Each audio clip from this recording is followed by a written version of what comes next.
disposición del Banco Central para la compra de dólares, lo que nosotros aquí llamamos el super cepo. Vamos a hablar con Daniel Marx, exdirector del Banco Central. Marx, ¿cómo le va? Buenas tardes.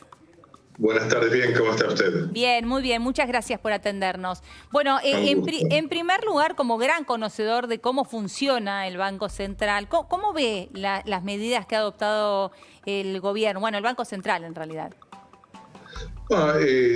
Me parece que ellos actuaron reaccionando a lo que estaban observando ya hace varios meses, que es fundamentalmente ver cómo se fueron disminuyendo la tendencia a disminuir las reservas líquidas que tiene el Banco Central, y esto aun cuando el dólar en el mundo contra el euro y otras monedas, el mismo oro, está perdiendo valor, digamos, y en consecuencia lo que vieron además en Argentina en particular, que particularmente el llamado mercado del contado con liquidación o el mercado paralelo del tipo de cambio también seguía una trayectoria ascendente.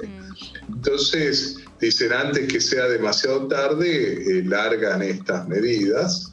Estas medidas en general son paliativos que esperarían a que se inserte dentro de lo que puede ser un programa económico más generalizado de estabilizar la moneda en consecuencia, pero este programa no solo tiene elementos monetarios, sino debería tener elementos de varios otros tipos. Claro, que no los tiene o no los conocemos. Digo, ahora, Marx, usted habla de esto como un paliativo, es una solución de corto plazo, pero ¿qué pasa a largo plazo con una situación como esta, una decisión de cepo como esta? No, pues decía, es un tema como mencionó, de corto plazo. Sí.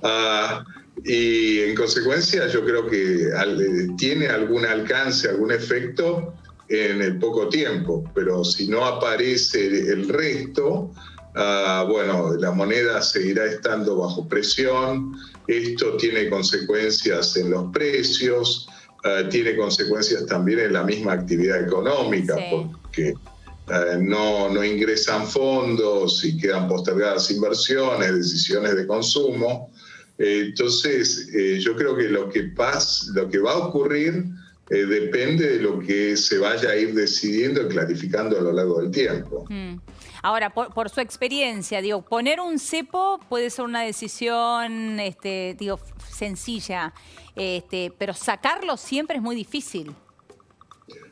Así es, sí, especialmente cuando uno tiene un cepo por un periodo largo y las cuestiones en el medio divergen. Cuando digo divergencia es, por ejemplo, el tipo de cambio oficial cada vez más alejado del tipo de cambio en Argentina sería el contado con liquidación o el paralelo, el que sea. Sí. Cuando además los precios siguen subiendo y las reservas siguen cayendo.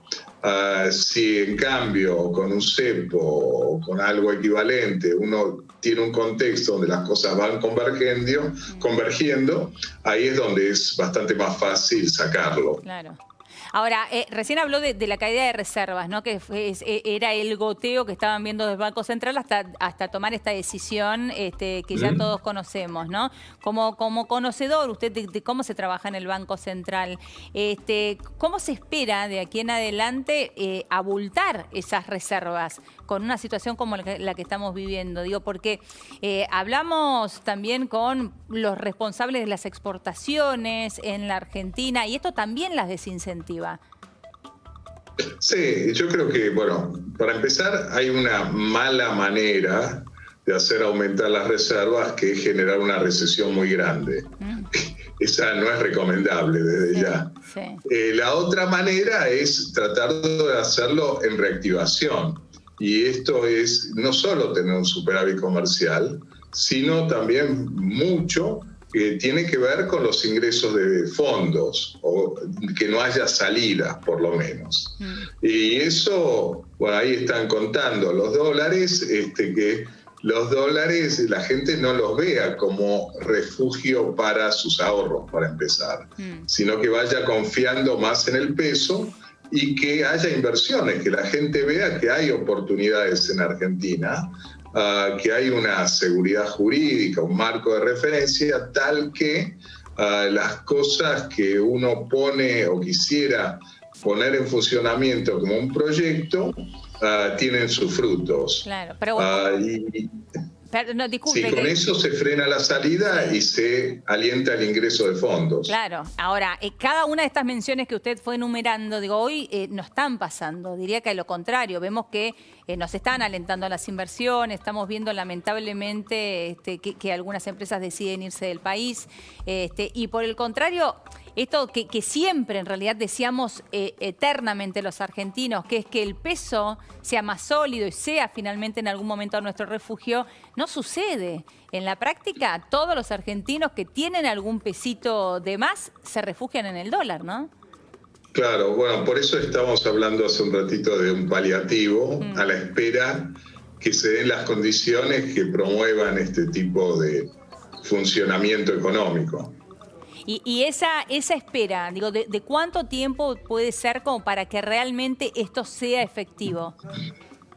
Bueno, cuanto antes mejor, porque con el correr del tiempo la economía argentina se va debilitando, con ello aparecen complicaciones sociales y políticas, y además, decíamos hace un ratito, volviendo a las reservas del Banco Central, por ahí se mitiga la caída, pero de ahí a moverse a un crecimiento notable, bueno, es un cambio sustancial que requiere tiempo.